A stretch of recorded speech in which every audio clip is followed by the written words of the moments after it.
네, 여러분 안녕하세요. 자, 이 리플이 전일 무려 10%, 그쵸? 이 10% 이상 급락이 나와주면서 패닉셀이 나와준 모습을 보여줬는데 그 이유는 SEC죠. 이 SEC가 암호화폐 혐오 ETF 승인을 무더기 취소하면서 그 불확실성에 의해서 패닉셀이 나왔다라고 보여지는 관점인데, 관련돼서 대응 방법과 어떤 이슈들인지 함께 살펴보도록 하겠습니다. 자, 뉴스를 보게 되시면 SEC 암호화폐 혐오 ETF 승인 무더기 보류 취소했다는 내용이고요. 리플, XRP, 비트코인, 이더리움, 비트와이즈가 날벼락을 맞았다. 자, 내용을 보게 되시면 SEC 암호화폐 혐오 ETF 승인이 무더기 취소됐고요. 리플, XRP, 비트와이즈 날벼락을 맞았는데, 자, SEC가 비트와이즈의 암호화폐 지수, 펀드, ETF 전환을 전격 승인한 직후 이를 즉시 보류를 했다. 그러니까 줬다 말았다라는 거죠. 그래서 SEC 산하 거래 및 시장 부문은 비트와이즈의 ETF로 전환하는 안건을 신속 승인했지만, 같은 날 SEC의 셰리 헤이 우드 차관보는 이 명령을 즉시 보류한다라고 통보를 했다라는 거예요. 그래서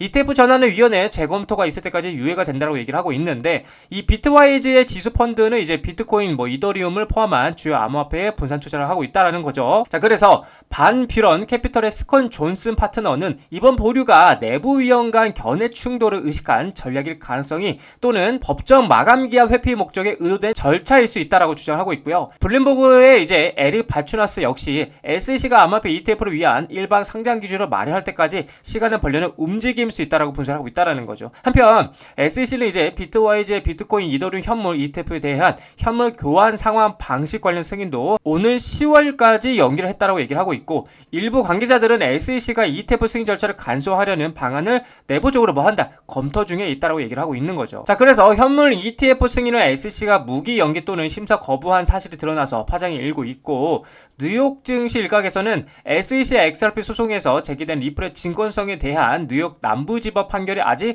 번복되지 않아서 ETF 승인에 부담이 되고 있다라고 얘기를 하고 있다라는 거죠. 자, SEC가 이렇게 계속해서 번복하는 이유에 대해서 좀 아주 쉽게 여러분들에게 말씀을 드려보자라면, 자, 첫 번째 같은 경우는 너무 급하게 승인이 된 건 아닌지 다시 생각하는 중이라는 거다. SEC는 처음에 일부 ETF를 승인해 줬다가 갑자기 잠깐 이거 다시 검토해볼게 라고 하면서 승인을 취소하거나 멈췄는데, 마치 이제 계약서에 도장 찍었다가 다시 읽어보자 라는 느낌이라는 거죠. 자, 두 번째 이유는 이제 시장에 문제가 있을 수 있다. 이게 무슨 말이냐, 암호화폐 시장은 아직 조작이나, 그쵸, 조작이나 또 해킹, 그쵸, 이런 해킹 위험이 많다고 SEC는 보고 있고요. ETF를 팔기는 아직 위험한 시장이다 라고 판단하고 있다라는 거죠. 자, 그리고 세 번째 같은 경우에는 ETF 안에 들어간 코인들이 문제라는 건데, 예를 들어서 ETF에는 이제 XRP, 리플이 있고요. 그리고 솔라나, 에이다 같은 알트코인이 들어있는데, 이 코인들이 미국의 증권이냐 아니냐라고 아직 논쟁 중이라는 거예요. 대표적으로 이 리플 같은 경우, 그쵸?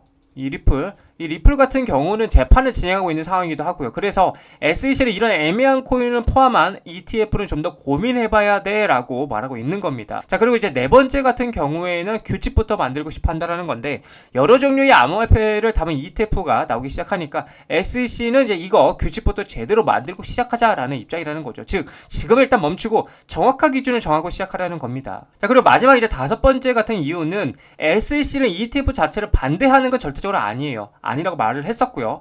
이거 괜찮은데 다시 한번 확인하자라는 절차를 쓰고 있다는 건데, 승인했다가 갑자기 멈춘 거는 이제 더 큰 틀에서 안전하게 하자라는 뜻이 담겨 있다라는 거죠. 그래서 결론은 SEC는 암호화폐 ETF가 너무 빠르게 확산되는 걸 걱정해서 지금 일단 멈추고 규칙부터 다시 어떻게 정리하자라는 입장이라는 겁니다. 자, 제가 말씀드린 이 다섯 가지는 일단 일반적인 관점이라고 보여진다라면, 저는 좀 다른 관점으로 보게 된다라면, 결국에 세력들, 그쵸? 이 운전하는 세력들, 운전수들이 재료와 모멘텀을 계속해서 끌고 가려면 이 ETF 있잖아요. 그죠? 이 ETF를 오히려 빠르게 승인해주면 안 됩니다. 빠르게 승인이 나게 되면 그 기대감도 사라지는 거기 때문에 오히려 시장에서는 제로 소멸을 판단하고요, 물량을 다 팔아버릴 수 있다는 거죠. 그렇기 때문에 세력들은 계속해서 이 ETF라는 아주 좋은 재료를 가지고 밀당을 하고 있다는 겁니다. 일단 승인이 안 나더라도 단기적인 하락은 있을 수 있지만 그 기대감은 계속 살아있기 때문에 언제든지 말아 올릴 수 있다는 거예요. 자, 그래서 제가 말씀드리고 싶은 거는, 이미 시장의 구조와 시스템적으로 ETF를 승인할 수밖에 없기 때문에 두려워할 필요가 전혀 없다라는 겁니다. 떨어지면 오히려 우리는 감사합니다 하면서 모아가면 된다라고 여러분들에게 자신있게 좀 말씀을 드리고 싶습니다.